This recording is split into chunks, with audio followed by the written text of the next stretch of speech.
You remember when white people falsely claimed Native American ancestry to get government benefits? Let's dive into one of history's most audacious identity heists. In the 1900s, the U.S. government started offering individual land allotments to Native Americans. This was meant to civilize them because nothing says civilized like taking people's land and handing it back to them piecemeal. But here's a twist. Many poor whites got wind of this and saw dollar signs. They started working with corrupt government officials to bribe their way onto the Dawes rolls, which were used to register Native Americans for just $5. $5 and poof, they're suddenly Native American on paper. Not only did this spark a black market for Native American identities, but Native American population numbers skyrocketed. Overnight, people became part of tribes they had no history with or no connection to. Meanwhile, real Native Americans watched as their identities, land, and heritage was swiped right from under them. And that is the history of the White Americans are obsessed with discovering our ancestry because we are yearning to understand where we come from. When we arrived in America, our job was no longer to be Greek or French or German or whatever. Our job was to be white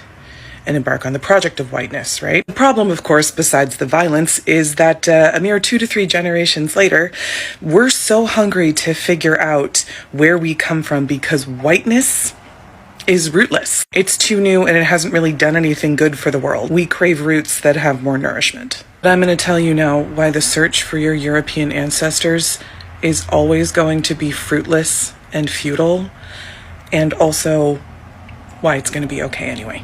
I think it's an invitation for something even better. Like other people facing the rootless wonder that is European American existence, I sent off a sample of my DNA to a private company to tell me who I am. I knew the basics of my heritage in the sense that I knew my birth certificate said French, Welsh, Portuguese, and German. That's all I knew. 23andMe finished analyzing my data and they said, yeah, that all checks out. And also, did you know you're 12% Sardinian? No? I make some calls. No one in my family has any record of this, right? I become completely obsessed with Sardinia for 2 weeks. I am looking up Sardinian history. I'm looking up Sardinian culture. I am planning a $2,000 trip to Sardinia so I can go and try that like freaky worm cheese they have. For a reason I can't yet articulate, I know that being from this place makes me a more interesting person. And I log in one day to show someone and poof, it is just gone. They took all my little Sardinian Pokemon DNA points and put them into Portugal. Like the whole thing was just some kind of rounding error. And I was very upset about this. I felt betrayed. And then I was like, I just let a private for-profit company tell me a story about myself that I can never verify, that you can never verify unless you have a fucking time machine, and used it to change my entire perception about who I am. The whole exercise revealed itself to be what it truly was, which is useless. You go looking for your ancestors not because you are looking for blood purity. You're looking for stories. Blood will never tell you a story. You put a story on blood. You find out your part whatever, and you tell yourself a story about what that means about you based on stereotypes you've heard about that culture from other people. That is not the same thing as learning about what your ancestors were like. Were they kind neighbors? Were they loving parents? Were they cruel to strangers? What did they think of immigrants? What did they think was happening when they prayed? Did they ever think about you? You just don't get to know that with a DNA test. That will only ever be a story you make up in your head that you allow a DNA test to give you permission to indulge. And there is a freedom in this. Actually, stay with me. I think most of us want to be burdened with a legacy. We want destiny and direction that is so certain and so strong. We might actually have the gall, the bratty urge to fight it. DNA tests don't give us legacy. The freedom of America that was promised to European settlers can be realized by us, the descendants of those settlers, but perhaps not in the way that it was originally set out. I feel like a wandering white ghost. I think a lot of us do. But we are still the inheritors of incredible wealth and incredible things were built for us. We are ghosts holding bags of money and power. We need to realize that looking backward is only going to get us so far. We need to look forward. Maybe our ancestral legacy is the realization of the benefits of rootlessness, that we are part of a global family, and that it is our obligation to care about that. That is our evolution. We know how easy it is to be torn away from a bloodline, removed from a cultural and a national identity, and reformed into something new that doesn't fully understand itself and the consequences of that. Because borders always change. Nations always change, and cultures are always in a state of change. If you wrap your self-perception up too much in these things, these changing things, you lose the plot of what Ancestry is about. Ancestry is the search for family, for belonging. You already are a part of a family, even if it's a dysfunctional one.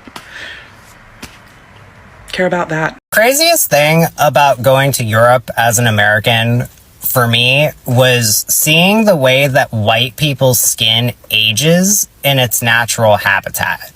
Because I've lived in California my entire life, and my skin has visible sun damage everywhere. Like, you know, there's these sunspots, these freckles, these like really fine lines that come from tanning and burning and blah, blah, blah. And everyone I know who's white, who has lived in the same area, they have a similar situation. If you look closely, there's sun damage all over their skin. I'm not saying it's a tragedy. I'm just saying, like, that's a fact of life. That's just what happens. When I went to Poland, for the first time ever, I saw white people who were like full grown, like 50-year-old adults with basically no sun damage. Like, if you looked at them, obviously they were like, you could tell that they were 50. They had normal wrinkles from like being alive for that long and smiling and laughing and whatever. But like, they didn't have like sun damage wrinkles or spots or freckles or anything. They didn't have like any of this stuff. They were just like flat white. Like, just completely white. Like alabaster.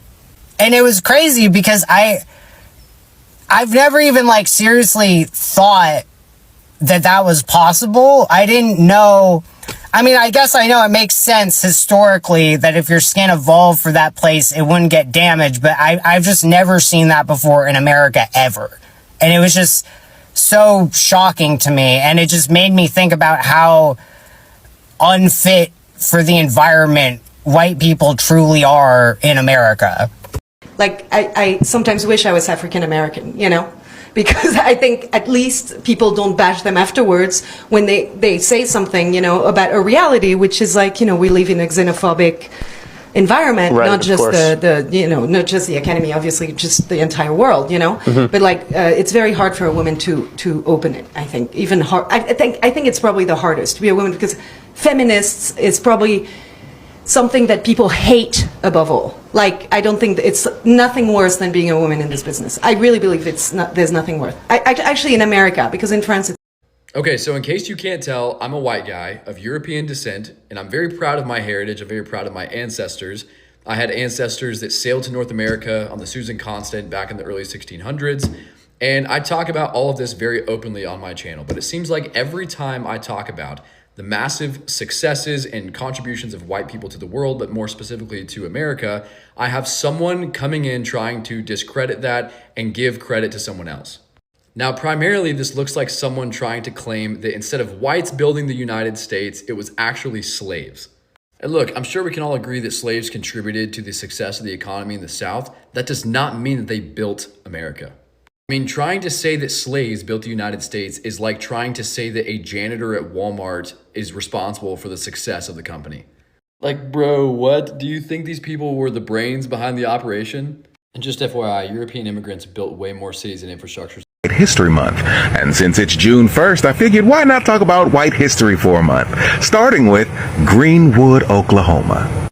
On May 31st, 1921, thousands of angry white people flooded the Greenwood district of Tulsa, Oklahoma. You see, the white people of Tulsa, Oklahoma were pissed off at the audacity of black people to turn the Greenwood district into a thriving, affluent, opulent black community. How dare they, when we have segregation set in place and legalized discrimination to prevent them from being prosperous, how dare they prosper in the face of adversity? So, white men told a lie that riled up other white men until thousands of angry white people formed a mob that flooded the streets of the Greenwood district of Tulsa, Oklahoma. There, this angry mob of white people killed over 300 innocent black people. They burned over 1,250 homes. They looted businesses and then burned them to the ground. And in less than 24 hours, angry white people reduced years of black generational wealth and black excellence to ashes. Now, some black families who lost everything in the destruction of Black Wall Street, as the Greenwood District was called, moved and never went back, while others decided to stay and wanted to rebuild Greenwood. But faced with such white adversity, they found rebuilding it to its glory days difficult. And to add insult to injury, white bank managers refused to let black people withdraw their money from the banks, saying that because you lost everything in the great fires, you have no proof that you ever banked with us. And so we're not letting you take out any money. That money has been sitting in the banks since 1921, accruing interest, and their descendants today still don't have access to the money in those banks. And that's how the bombing of Black Wall Street, or the Tulsa Race Massacre, became a moment in white history. I found this cute little dessert. I don't know if you've ever heard of it. I'm probably putting you on. It's like pretty low key. So it's banana pudding. Girl, have you met any black people? Why do white people act like they found everything? Banana pudding is a very popular dessert. This is a lot of people's favorite dessert, a lot of black people's favorite desserts. And then you're recommending some random bakery. The best banana pudding in New York City is somewhere in a soul food restaurant in Harlem or Brooklyn or Queens, okay? Not at little gay bake shop. What was the name of that place you recommended? Like, girl, get out of here. I never ever heard of banana pudding. Like, where do you think banana pudding came from, Pookie? What is it that make white people hate us so bad? I really be thinking that, like, they don't have no history of us mistreating them. Like, decades and decades and decades of us mistreating them. So what is the damn problem? Like, it has to be straight in, because what the fuck, like, what is it? I think all that stuff, there's always noise and there's always chatter. It's envy and jealousy. I think personally, outside of the white race. One of the most notable examples of this is Taylor Swift's reaction to Travis Kelce's exes. I know a lot of black creators were talking about this online a couple months ago, but when she has lines like, I'm not a bad bitch, I'm not a savage, things like that, and directly referencing how she feels insecure that Travis Kelce dated gorgeous black women before her, this is absolutely a thing. And I think it's rooted in like insecurity and jealousy that they feel like they can't compete. Not their white boyfriend has a type that isn't white women, but that he's marrying her simply to have white kids, because there's a lot of pressure from white families to pass on the white gene. Obviously, this is not something I care about at all, but I know a lot of white women do care if they find out that their boyfriend has either dated men, they freak the fuck out, or has dated women who aren't white. Because I think the assumption at the end of the day is that white people mostly date white people, even though we're in 2026, like, date who you want. But yeah, in response to this, there's absolutely a thing, and there are a lot of examples of white women being very jealous and insecure. Hello folks, thanks for watching the videos and welcome back to the channel. I want you to think about this for a moment. There's a question nobody is asking. If white is a race, then what exactly is tradition? What is food? What is music? What is spiritual practice? What language does he speak at home with his grandparents? Take your time, folks, because the answer is white people don't have any origin.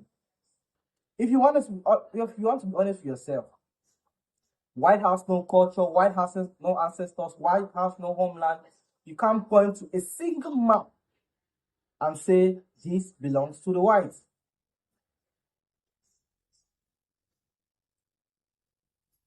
You can't point to a single soil, a single location, a single country that tells them that, oh, this is where my grandparents were buried.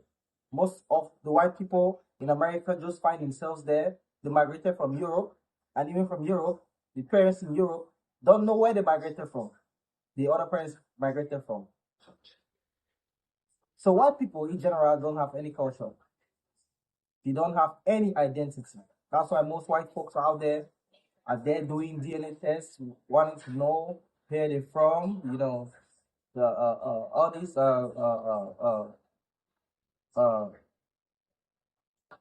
big pharmaceutical companies taking their money, telling them they have black, they have white, they have Polish, they have French, you know, all that is bullshit. These people have no origin. They're out there paying hundreds of dollars just to know where they come from. And this is not a coincidence. That's why they're jealous of blacks. Because we have ancestral land, we have a culture, we have an identity, we have what defines black, and white people are out there confused about where they come from. They don't know. That's why most of them want to be blacks. They want to know how it feels to be black. They want to know how it feels to have a culture. They want to know how it feels to have a home. And most of them don't. They're in a foreign land, colonize the foreign land, you know, pick up a new identity. That's who they are. That's what they do. They colonize us.